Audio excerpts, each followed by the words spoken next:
प्रभु ने देखा मेरे प्रभु पूछ बैठे, माँ पिताजी की यह हालत, लगता मेरे से कोई बड़ा अपराध हो गया।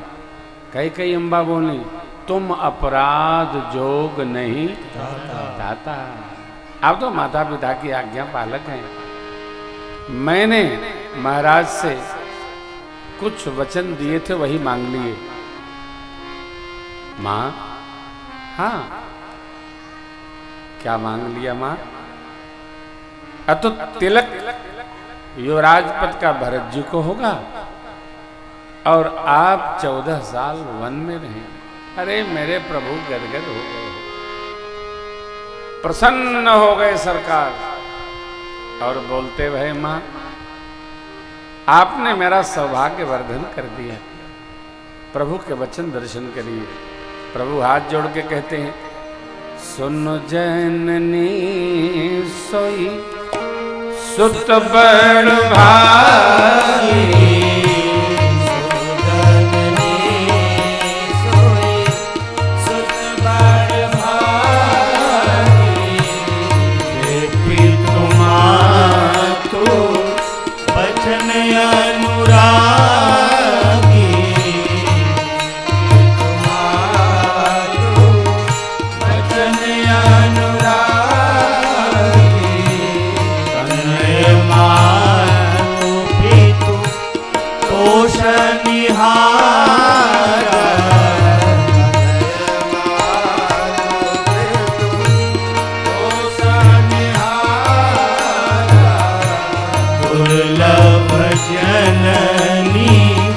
सकल संसार दुर्लभ जननी, सकल संसार भरत प्राण प्रिय पावई राजू, भरत प्राण प्रिय पावई राजू, सब विधि मोहि सन्मुख आजू, विधि सब विधि मोहि सन्मुख आजू, विधि सब विधि मोहि सन्मुख आजू, विधि सब विधि मोहि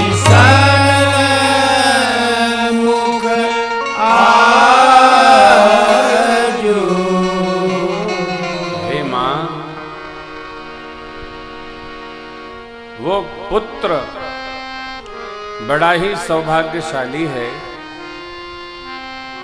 जो माता पिता की आज्ञा के अनुसार अपना जीवन जीता है। माता पिता को संतुष्ट रखने वाला पुत्र इस जगत में सर्वविदित दुर्लभ है। मां, मेरे प्राणों से भी अधिक प्रिय भरत जी अयोध्या के राज सिंहासन को युवराज बनकर संहार करें। भगवान ब्रह्मा हमारे लिए सब प्रकार मंगल प्रसाद उपस्थित कर दिए। इससे बड़ा मेरा सौभाग्य क्या हो सकता है? प्रभु गदगद हैं, प्रभु हर्षित हैं। मैंने आपसे प्रथम ही निवेदन किया, श्री अयोध्या कांड ये त्याग कांड है, परिष्कार कांड है। भगवान ने राज सिंहासन का त्याग किया, युवराज पद का त्याग किया, अयोध्या के सुख का त्याग किया।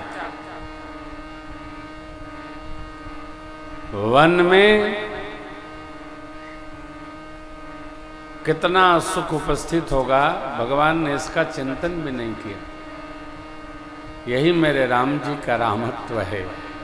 वहां क्या होगा, कैसे होगा? मां पूज्य पिताजी के चरणों में वंदन करके मेरी माँ कैकेयी जी को प्रणाम पूर्वक प्रभु बड़ी अम्बा के पास गए। बड़ी अम्बा को प्रणाम किए तो माँ गदगद हो गई। माँ को तो अभी ये खबर चली नहीं कि क्या क्या हो गया है उत्पात श्रीधाम अयोध्या जी में। माँ ने लाड़ लड़ाया और बहुत भांति आशीर्वाद दिया। पूछा, राम, श्री गुरुदेव भगवान ने आपके पिताजी को कौन सा मुहूर्त का समय दिया है? वो कब है? अवसर पाते ही प्रभु ने कहा, मां, पिता मोहि कानन राजू जह सब भांति मोर बड़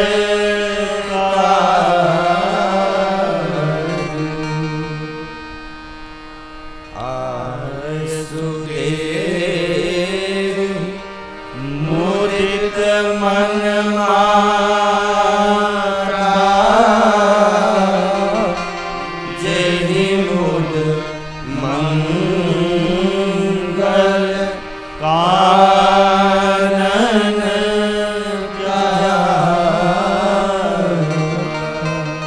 हे मां, पूज्य पिताजी ने मुझे अयोध्या का छोटा नहीं, वन का विशाल साम्राज्य सौंप दिया है।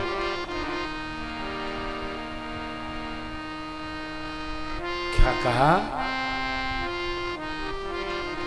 अयोध्या का नहीं, वन का राज सौंप दिया। अयोध्या के युवराज बनाने का संकल्प लेकर महाराज ने आपको वन का राज सौंप दिया। ऐसा कैसे संभव है? मेरे से कल ही तो चर्चा की है महाराज, ऐसा ऐसा सुखद अवसर उपस्थित हुआ है। कारण क्या है? मेरे प्रभु ने मां को सब सुना है। अब आप सब जानते हैं, बड़ी अम्बा का ज्ञान सर्वकाल उपस्थित रहता है, क्योंकि भगवान ने मां को वचन दिया था, मातु विवेक लौकिक तोरे कबहु न मिटे अनुग्रह मोरे। मेरी कृपा से आपको यह अलौकिक विवेक सर्वकाल उपस्थित रहेगा जब रामावतार में हम आएंगे। मां कहती हैं, हे राम, यदि केवल पिताजी की आज्ञा है वन जाने की तो मेरा अधिकार उनसे अधिक है, क्योंकि आपके मैं बड़ी मां हूं। परंतु यदि माता पिता दोनों ने आज्ञा दी है तो वन ही आपको 100 अवध के समान फलेगा, आनंद प्रदान करेगा। जीवन में जो भी कुछ पाना चाहता है तो उसको तप का वर्ण करना चाहिए, आलस का नहीं, प्रमाद का नहीं, भोग का नहीं, सुख का नहीं। जो तपेगा वो गलेगा, जो गलेगा वो ढलेगा, जो ढलेगा वो बनेगा, जो बनेगा वही दिखेगा, जो दिखेगा वही टिकेगा। ये संसार का नियम किसी कवि ने कहा। हम तपेंगे तो गलेंगे, जो गलेंगे तभी सांचे में पड़ेंगे। मेरे प्रभु बन जाने का निर्णय लेकर जगत को मानो संदेश देते हैं कि तुम्हें सुख और तपस्या दोनों सन्मुख उपस्थित हो तो सुख का नहीं, तपस्या का वर्ण करना चाहिए। तपस्या तुमको महानतम बना करके ही रुकने वाली है, इसलिए हम तप का अभ्यास करें, बस विश्राम का नहीं, आलस का नहीं, प्रमाद का नहीं। मेरी मां ने आशीर्वाद दिया। यह खबर जानकर लक्ष्मण जी महाराज और मेरी मां जगजननी पारम मां भगवती सीता महारानी भी आ गई। लक्ष्मण जी तो बड़े आवेश में थे, भगवान ने संभाला। मैया अपने पांव से धरती कुरेदने लगी। बड़ी अम्बा समझ गई कि सियाजू भी राम जी के साथ जाना चाहते हैं। माँ ने बहुत समझाया, प्रभु से भी कहा, लाला बहू रानी को समझाओ। वन में तो कोल भील ऋषि मुनि इनका परिवार संभाल कर लेता है, ये कैसे रहेगी वहां? मेरी जानकी, मेरी बहू रानी जो चित्र में बने कपियों को देखकर भय खाती है, जो बेटी जो जानकी उतरती है तो हम पुष्प बिछवाते हैं, तब पांव उतारती है, वो जानकी वन में कैसे रहेगी? प्रभु ने बहुत समझाया, माँ की आज्ञा पाकर समझाया, परंतु